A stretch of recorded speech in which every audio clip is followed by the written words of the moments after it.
Today's story is The Nix of the Mill-pond. There was once upon a time a miller who lived with his wife in great contentment. They had money and land, and their prosperity increased year by year more and more. But ill luck comes like a thief in the night. As their wealth had increased, so did it again decrease, year by year, and at last the miller could hardly call the mill in which he lived his own. He was in great distress, and when he lay down after his day's work, found no rest, but tossed about in his bed, full of care. One morning he rose before daybreak and went out into the open air, thinking that perhaps there his heart might become lighter. As he was stepping over the mill dam, the first sunbeam was just breaking forth, and he heard a rippling sound in the pond. He turned round and perceived a beautiful woman rising slowly out of the water. Her long hair, which she was holding off her shoulders with her soft hands, fell down on both sides and covered her white body. He soon saw that she was the Nix of the Mill-pond, and in his fright did not know whether he should run away or stay where he was. But the Nix made her sweet voice heard, called him by his name, and asked him why he was so sad. The miller was at first struck dumb, but when he heard her speak so kindly, he took heart, and told her how he had formerly lived in wealth and happiness, but that now he was so poor that he did not know what to do. "Be easy," answered the Nix. "I will make thee richer and happier than thou hast ever been before. Only thou must promise to give me the young thing which has just been born in thy house." "What else can that be?" thought the miller. "But a young puppy or kitten." And he promised her what she desired. The Nix descended into the water again, and he hurried back to his mill, consoled and in good spirits. He had not yet reached it, when the maidservant came out of the house, and cried to him to rejoice. For his wife had given birth to a little boy. The miller stood as if struck by lightning. He saw very well that the cunning Nix had been aware of it, and had cheated him. Hanging his head, he went up to his wife's bedside, and when she said, "Why dost thou not rejoice over the fine boy?" he told her what had befallen him, and what kind of a promise he had given to the Nix. "Of what use to me are riches and prosperity?" he added, "if I am to lose my child. But what can I do?" Even the relations, who had come thither to wish them joy, did not know what to say. In the meantime prosperity again returned to the miller's house. All that he undertook succeeded. It was as if presses and coffers filled themselves of their own accord, and as if money multiplied nightly in the cupboards. It was not long before his wealth was greater than it had ever been before. But he could not rejoice over it untroubled. For the bargain which he had made with the Nix tormented his soul. Whenever he passed the mill-pond, he feared she might ascend and remind him of his debt.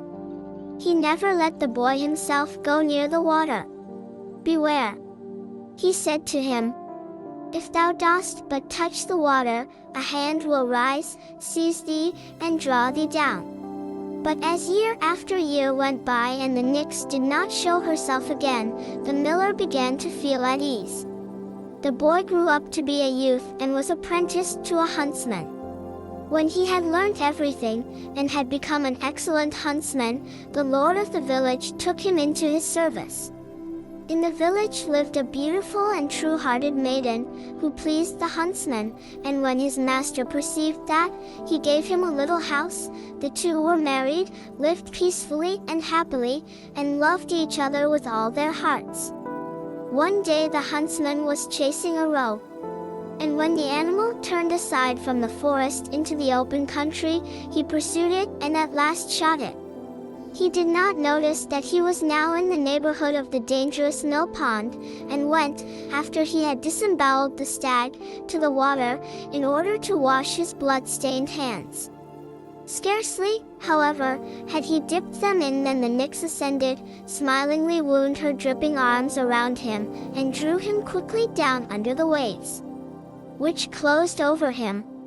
When it was evening, and the huntsman did not return home, his wife became alarmed. She went out to seek him, and as he had often told her that he had to be on his guard against the snares of the Nix, and dared not venture into the neighborhood of the mill-pond, she already suspected what had happened. She hastened to the water, and when she found his hunting pouch lying on the shore, she could no longer have any doubt of the misfortune. Lamenting her sorrow, and wringing her hands, she called on her beloved by name, but in vain. She hurried across to the other side of the pond, and called him anew. She reviled the Nix with harsh words, but no answer followed. The surface of the water remained calm, only the crescent moon stared steadily back at her. The poor woman did not leave the pond. With hasty steps, she paced round and round it, without resting a moment, sometimes in silence, sometimes uttering a loud cry, sometimes softly sobbing. At last her strength came to an end, she sank down to the ground and fell into a heavy sleep. Presently a dream took possession of her. She was anxiously climbing upwards between great masses of rock. Thorns and briars caught her feet, the rain beat in her face, and the wind tossed her long hair about. When she had reached the summit, quite a different sight presented itself to her. The sky was blue, the air soft, the ground sloped gently downwards, and on a green meadow, gay with flowers of every color, stood a pretty cottage. She went up to it and opened the door. There sat an old woman with white hair, who beckoned to her kindly. At that very moment, the poor woman awoke.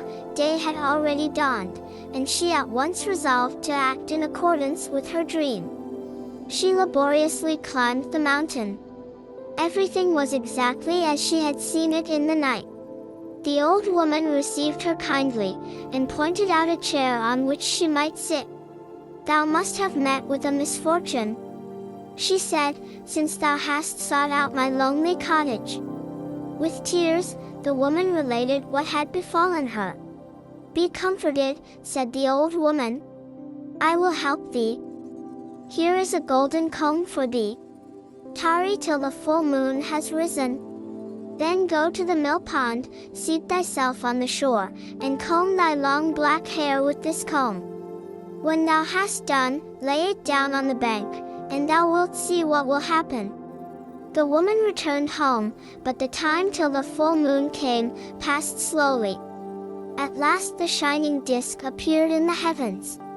Then she went out to the mill-pond, sat down and combed her long black hair with the golden comb, and when she had finished, she laid it down at the water's edge. It was not long before there was a movement in the depths. A wave rose, rolled to the shore, and bore the comb away with it. In not more than the time necessary for the comb to sink to the bottom, the surface of the water parted, and the head of the huntsman arose. He did not speak, but looked at his wife with sorrowful glances. At the same instant, a second wave came rushing up, and covered the man's head. All had vanished, the mill-pond lay peaceful as before, and nothing but the face of the full moon shone on it. Full of sorrow, the woman went back, but again the dream showed her the cottage of the old woman.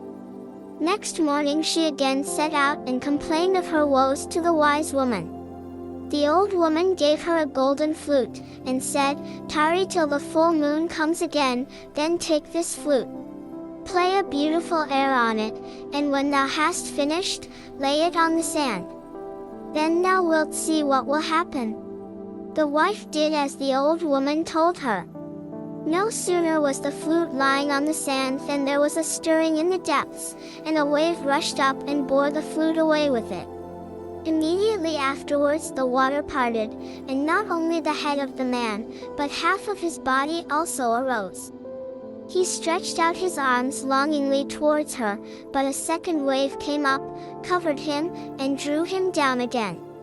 "Alas, what does it profit me," said the unhappy woman, "that I should see my beloved, only to lose him again?"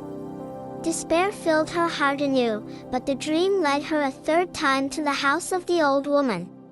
She set out, and the wise woman gave her a golden spinning wheel, consoled her and said, "All is not yet fulfilled, tarry until the time of the full moon. Then take the spinning wheel, seat thyself on the shore, and spin the spool full, and when thou hast done that, place the spinning wheel near the water, and thou wilt see what will happen." The woman obeyed all she said exactly. As soon as the full moon showed itself, she carried the golden spinning wheel to the shore, and span industriously until the flax came to an end, and the spool was quite filled with the threads. No sooner was the wheel standing on the shore than there was a more violent movement than before in the depths of the pond, and a mighty wave rushed up, and bore the wheel away with it.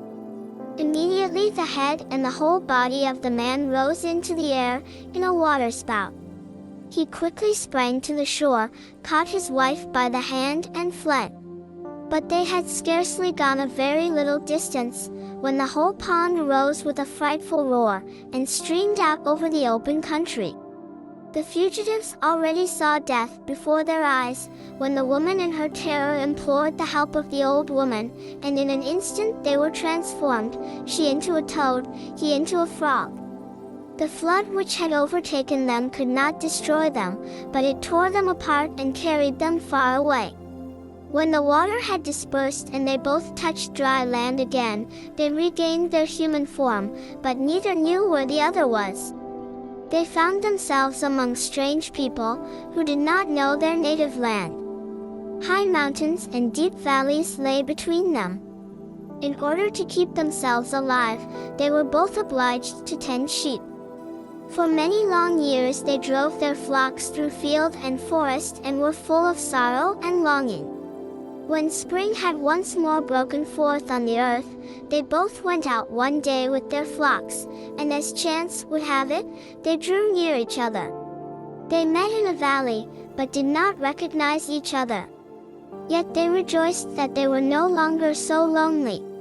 Henceforth they each day drove their flocks to the same place. They did not speak much, but they felt comforted. One evening when the full moon was shining in the sky, and the sheep were already at rest, the shepherd pulled the flute out of his pocket, and played on it a beautiful but sorrowful air. When he had finished he saw that the shepherdess was weeping bitterly. "Why art thou weeping?" he asked. "Alas," answered she, "thus shone the full moon when I played this air on the flute for the last time, and the head of my beloved rose out of the water." He looked at her, and it seemed as if a veil fell from his eyes, and he recognized his dear wife, and when she looked at him, and the moon shone in his face, she knew him also. And that's the end of our story. Did you enjoy it? Please subscribe to our Little Owl Story Time to listen to more stories.